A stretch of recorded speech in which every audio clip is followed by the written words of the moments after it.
Yungeen Ace just broke down in court after newly released footage directly linked him to the crime scene. Honestly, no one in the streets is shocked. Rumors about his involvement have been circulating since day one. I'm the one that smacked Julio Foolio that night when he got dropped at his birthday celebration, bro. Ace had that money on his head, Ace had to put that 10K up. Told me to slide. In this video, we're breaking down the chilling new footage and what it could mean for Yungeen Ace in connection to Foolio's murder. What's even more disturbing is the behavior of Foolio's alleged killers. Not only are they showing zero remorse, they're openly mocking his death. One of them, Isaiah Chance, was recently caught on camera in court casually nodding his head too. Who I Smoke, the infamous Yungeen Ace diss track that taunts Foolio and his crew. That moment alone was unsettling, but what happened next? In court took things to a whole new level of darkness. Before we dive into their twisted courtroom antics and the cold message they seem to be sending, we need to go back to the night Foolio's fate was sealed. On June 23, 2024, Foolio was supposed to be celebrating. The 26-year-old rapper had planned a birthday party in Tampa, Florida, a world away from the deadly streets of Jacksonville that had already taken so many of his friends and family. He had made it out with millions of streams and real success in the music industry. Foolio had earned the chance to enjoy life beyond the violence. But the past has a way of creeping back in, and the very feud that fueled his rise would end up taking his life. In the early morning hours of June 24th, things took a deadly turn. While enjoying his birthday, Foolio, real name Charles Jones, shared multiple posts on social media, revealing his location throughout the night. What seemed like a harmless way to celebrate with fans became a fatal mistake, giving his enemies a live map to find him. Jones was in town celebrating his birthday and posted on his social media his locations several times throughout that night. Surveillance video was critical in this investigation, as suspects were seen on video following Jones from location to location. The killers came prepared. This wasn't some random act of violence, it was a calculated hit. Eventually, 5 suspects were arrested in connection with Foolio's murder: Isaiah Chance, Elisa Andrews, Sean Geithright, Davon Murphy, and Richard Murphy. Each of them is accused of playing a direct role in carrying out the deadly plot. But what truly shocked even seasoned homicide detectives wasn't just the violence, it was the level of premeditation. Investigators uncovered chilling details that painted a picture of ruthless planning. The suspects used their own mother's vehicle, rented an Airbnb just a mile from the scene, and carried their personal cell phones the entire time. The evidence was overwhelming, so much so that prosecutors described the case as a layup. The coordination between the suspects was terrifyingly precise, yet their operational sloppiness made it even more disturbing. It was as if they were either too blinded by bloodlust, or so arrogantly confident that they didn't care about the trail they left behind. They moved through the night with cold determination, tracking Foolio from one spot to the next, studying his movements, checking for security, and waiting patiently for a moment of vulnerability. That moment came at 4:15 a.m. As Foolio headed toward a hotel on McKinley. One of the suspect vehicles was caught trailing him, but instead of following him directly into the parking lot, they staged up across the street. This wasn't some chaotic ambush. Their positioning showed tactical precision, almost like military strategy. They didn't rush. They set up strategically to gain the upper hand while minimizing risk. Moments later, surveillance cameras captured what happened next. Clear, high-definition footage that turned the courtroom into a grim movie theater, playing out the final tragic minutes of a young man's life. 3 shooters exited a vehicle and walked in the direction of the hotel. They murdered Jones with a handgun and 2 rifles. This barrage of gunfire also struck 3 additional victims who miraculously survived this incident. The video evidence was so incriminating that even seasoned law enforcement officials couldn't conceal their disgust while presenting it to the media. The footage was brutal, undeniable, and left no room for doubt. It painted a horrifying picture that shook everyone who saw it. He's the right front passenger in that vehicle. It's clear from that video what they were set out to do and what they had planned to do. The investigation would later reveal that the 3 armed shooters were Sean Geithright, Richard Murphy, and Davon Murphy. What makes this case especially chilling isn't just the cold, calculated nature of the murder, it's what happened immediately afterward. As Foolio lay dying in a Tampa hotel parking lot, as his friends clung to life, and as his mother received the kind of phone call every parent fears, one of his alleged killers was already celebrating. A message that would later become central to the prosecution's case was sent from Sean Geithright's phone. Though it was attributed to Richard Murphy, one of the suspected shooters, the text, sent just hours after the murder, read, "*I'm coming home, my thirst is quenched. Pop a bottle of Don Julio today?" The cruelty of that message is hard to overstate. The phrase "my thirst is quenched" suggested satisfaction, likely revenge, while the reference to Don Julio was seen as a cruel play on Foolio's stage name, Julio Foolio, adding another layer of disrespect. As the investigation unfolded, detectives uncovered the full scope of the conspiracy. It wasn't just a personal vendetta, it was gang-driven. Authorities believe members of ATK and the 12,200 gangs coordinated the hit as part of a long-running and violent feud, originating in Jacksonville. This wasn't just a beef that spilled into Tampa. It was an organized effort to eliminate someone they viewed as a threat. All 5 suspects were charged with first-degree murder. The state is pursuing the death penalty for the 4 male defendants, while Elisa Andrews, who was pregnant at the time of her arrest and disclosed this in court in September 2024, is not facing capital punishment. Prosecutors say the decision to seek the death penalty reflects not only the brutality of the crime, but the deliberate and organized manner in which it was executed. Ironically, while the murder itself was carried out with chilling precision, the suspect's sloppiness in the aftermath made the job of investigators much easier. From the use of personal phones and traceable vehicles to the incriminating text messages, law enforcement was able to quickly piece together a damning case. Surveillance footage, license plate readers, and call logs connected to vehicles directly to the suspects. But beyond the physical evidence, it was the suspects' arrogant behavior after their arrests that truly stood out. Elisa Andrews claimed she had no knowledge of the plot and had merely allowed the others to use her phone. But considering the level of coordination required to track Foolio across multiple locations in a city they didn't know, her explanation seemed implausible at best. Law enforcement saw this case not just as a tragic end to a young rapper's life, but as a turning point, using it as an opportunity to send a clear warning to others involved in similar violent feuds. If you move like a hit squad, don't be surprised when the law treats you like one. I want to send a clear message to anyone that the city of Tampa is not where you want to come to settle a dispute. You will be charged, you will be arrested, and you will be prosecuted to the fullest extent possible. This wasn't just a senseless act of violence. It was the latest chapter in a long, bloody saga that had been simmering for years. Following Julio Foolio's murder, the investigation moved slowly but deliberately, and what emerged in the courtroom shocked even those familiar with the brutal world of gang rivalries. The suspects who had executed a carefully planned killing would soon face Florida's harshest punishment, the death penalty. But what truly stunned the public and legal observers alike was their cold arrogance inside the courtroom. The early hearings were procedural, but they laid the foundation for what would become a complex legal war. Each defendant had their own attorney, their own strategy, and all were trying to avoid the state's aggressive push for the death penalty. Prosecutors made it clear from the start, even if a suspect didn't pull the trigger, under Florida law, involvement in the planning of a murder is enough to be held equally responsible. This wasn't just about 3 gunmen, it was about dismantling an entire conspiracy. Then came the most damning piece of evidence, a text message sent just hours after Foolio's death. According to court filings, the message originated from Sean Geithreit's phone but was attributed to Rashad Murphy, one of the alleged shooters. The message read, "I'm coming home. My thirst is quenched. Pop a bottle of Don Julio today." Prosecutors pointed to it as proof of not just premeditation, but celebration, a chilling display of pride after taking a life. The reference to Don Julio was viewed as a direct and cruel jab at Foolio's rap name. The public was horrified. A viral post from @Sachi's DGTL on August 7, 2024, broadcasted the message, gaining over 1.6 million views and adding fuel to the outrage. Inside the courtroom, Rashad Murphy continued to draw attention. On January 14, 2025, he submitted a handwritten letter to the judge, trying to paint himself as a loving fiancé and father of 4, a man who had been with his partner since age 13, but this plea for empathy clashed dramatically with the heartless message he had allegedly sent after the murder. 2 weeks later, on January 29th, Murphy made a shocking legal move against his attorney's advice. He asked to represent himself and demanded a speedy trial, potentially within 5 days. The judge warned him about the dangers of self-representation in a death penalty case and scheduled a mental competency hearing for February 4, 2025.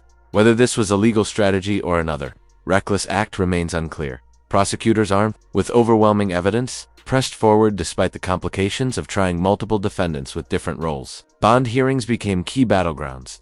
All 5 suspects were denied bail due to the severity of the charges and the danger they posed. A particularly intense hearing took place on January 16, 2025. For Davon Murphy, another alleged shooter, the 5-hour session saw prosecutors announce their intent to pursue the death penalty, introducing gang-related music and lyrics as part of the evidence. But it wasn't just about legal arguments. It was a chance to expose the personal motivations behind the murder. Testimony revealed that Rashad Murphy had lost a cousin, Joe Rod Adams, 2. Gun violence at a high school football game in 2018, a tragic incident Foolio had referenced in his music. Prosecutors argued that this added a personal vendetta to the already deadly feud. These suspects weren't just looking for clout or money, they believed they were settling old scores. Other defendants appeared in court as well. On August 28, 2024, in Hillsborough County, Shaw Gathright, Isaiah Chance, and Elisa Andrews pleaded not guilty, a move that was expected but set the stage for high-stakes trials. Andrews, who was pregnant at the time of her arrest, revealed her condition in court that September. While she faces first-degree murder charges, she is not eligible for the death penalty. Setting her case apart from her co-defendants, prosecutors made it clear that this case was more than just another gang-related homicide. At a press conference, State Attorney Susie Lopez highlighted the broader implications. This was about sending a message. The investigation had revealed chilling facts. The suspects used their mother's car, rented an Airbnb just a mile from the murder scene, and used their own phones. A viral post from @VA_fly on August 7, 2024, called it a layup for prosecutors. The casual, almost carefree nature of the planning, like they were going on a weekend trip rather than committing a murder, reflected a generation desensitized to violence, where taking a life had become routine.